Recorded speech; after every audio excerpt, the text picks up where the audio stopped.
this next video I have had in my to watch list for a little bit, and it's kind of it's different than some of the stuff I've been reacting to typically, but I like to kind of mix it up and introduce different things that are of interest to me. And this one is titled Explaining Problematic Spanish Nicknames to an American. It's not very long. It's only a couple minutes. And I think I know exactly where this is going.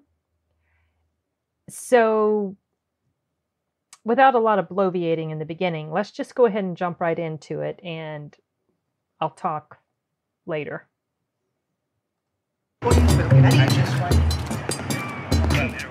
Matt, before we go in, I think we should give you a rundown on the nicknames that we call our friends, because that's what we do in our culture. We have fun nicknames for each other. So the host is El Flaco. Oh, so he's like skinny? So this guy's we call him skinny, but actually he's very large. He's very large. Trust me. Yeah. You're going to notice. Yeah, you're going to notice right away. So you give nicknames based on their appearance? But he's a super cool guy. Oh, yeah. He's very sweet. Oh, yeah, we love him. Oh, yeah. Oh my God, ¿cómo se dice disco rayado? Disco rayado. Record scratch. Record scratch. Okay, so I guess he's a DJ? Oh my God, so close. He's a lawyer, but he has a crippling stutter. Oh, he can't even speak. He goes yeah, stuck all the time. Oh my God, we love him so much. Yeah, he's cool too. He's great. He's amazing. Yeah. Right. Oh, It's nothing. So It's true. Batman. Viene Batman. Oh, Batman! Yeah. Okay, cool. Yeah, I can get behind that. Yeah. That's like an American nickname. Yeah. So he probably has gotten a bunch of fights or something. Yeah, we call him Batman because he was orphaned after his parents got into a tragic accident. Yeah, they both got killed. It's very tragic. That's Yeah, awful. He's not even rich. And then there's semicolon. Oh, okay. Please tell me that he's a writer. Oh, he is a writer. Yes, but that's not why we call him that. It's because of how he walks. It's just like a period and a comma. Punto y coma, punto y coma, punto y coma. It's not offensive because we love them. That's not how that works. Wait, you guys have been calling me and what does that mean in English? It means we love you so much. Yeah, we do. Yeah. Let's go to the party. Okay. So for anybody who doesn't know, this is completely accurate. It was something that my husband told me about. That's how I learned about it. He needs to watch this. He would find it really funny. So in well, I don't know if it's in all Spanish-speaking countries or if it's just in Mexico. So I know it happens in Mexico, where they will take a physically identifying feature about a person or something that they know about the person. Like in this one case where they were talking about calling him this one guy Batman because he was orphaned. I had a feeling that's what it was about. They will make up little nicknames for this person. And people that are super sensitive and are super into PC nonsense, they would find that extremely offensive. So this little skit was very accurate. The American has no clue. He has no understanding at all. And it would be something that if the American could do it, he would try to completely eliminate this happening because, in our culture, we're all about, oh my gosh, we can't say anything that might be deemed offensive. Well, in this case, in that case, we may as well all just shut up and nobody say anything, because anytime you open your mouth, you run the risk of offending somebody. It's gotten to the point that it's beyond ridiculous. But yes, in Mexico, at least that I know of, they do come up with these nicknames for people.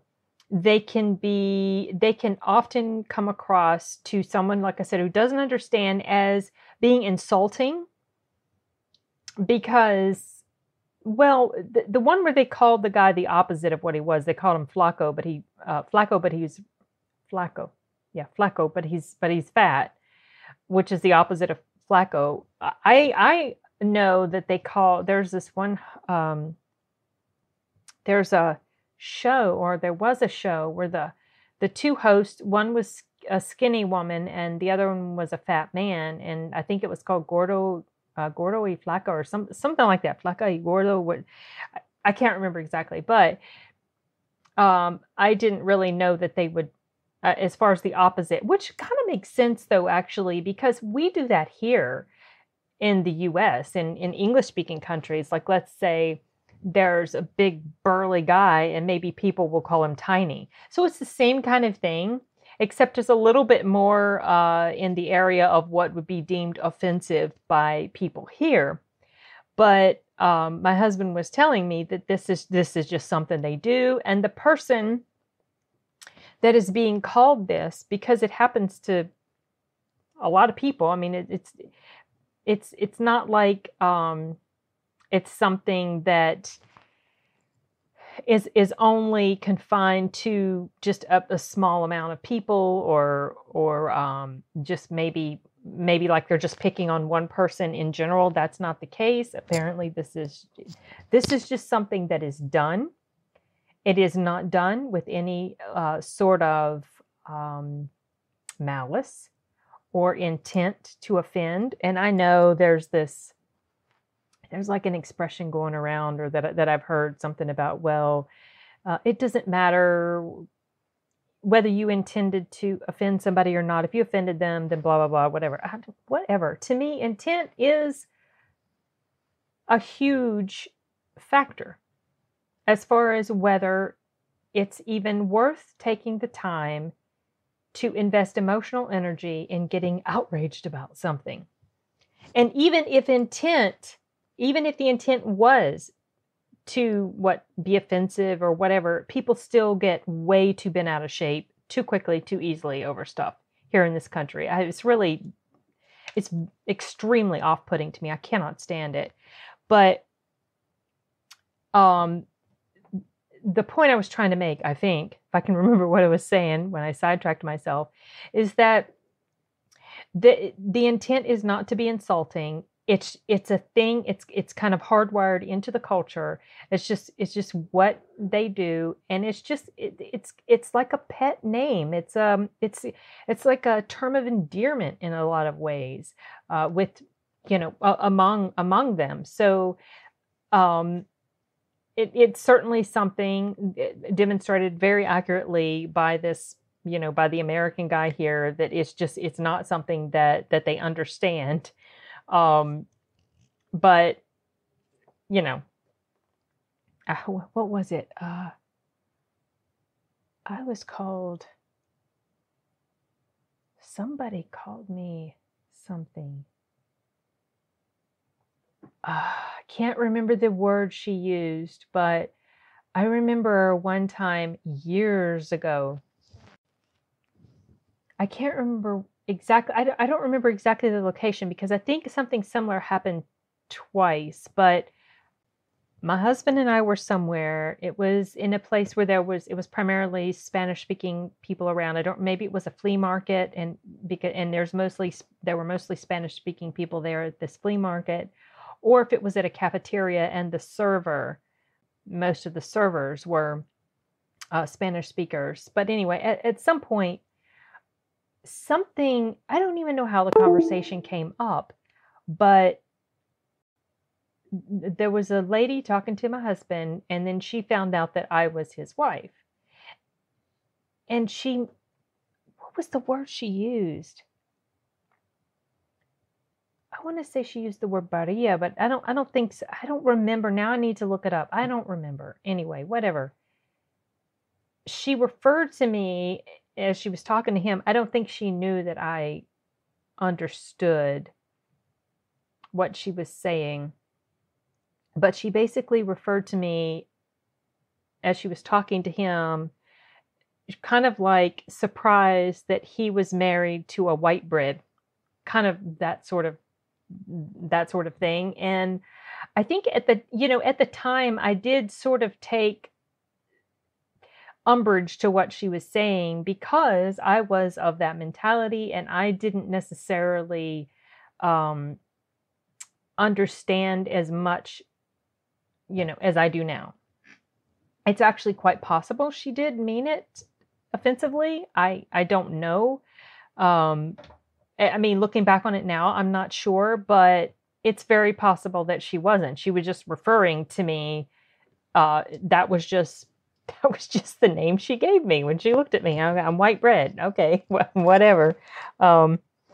Anyway, it's connected to what I was saying, but I find it kind of interesting that they do things like this. In a way, it's kind of cute to me because I get it.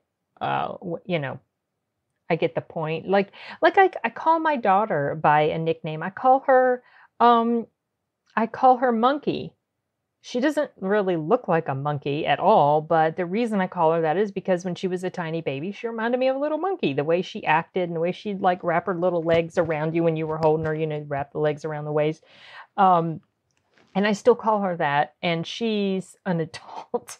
So, it's kind of the same thing. We give pet names to people that we are, often that we're fond of, but in a Spanish-speaking country like Mexico, it doesn't even just have to be someone that's closely connected to you and, very near and dear to you. It can just be kind of like anyone in your circle that you're around that like someone in your neighborhood or whatever. This is just something that they do.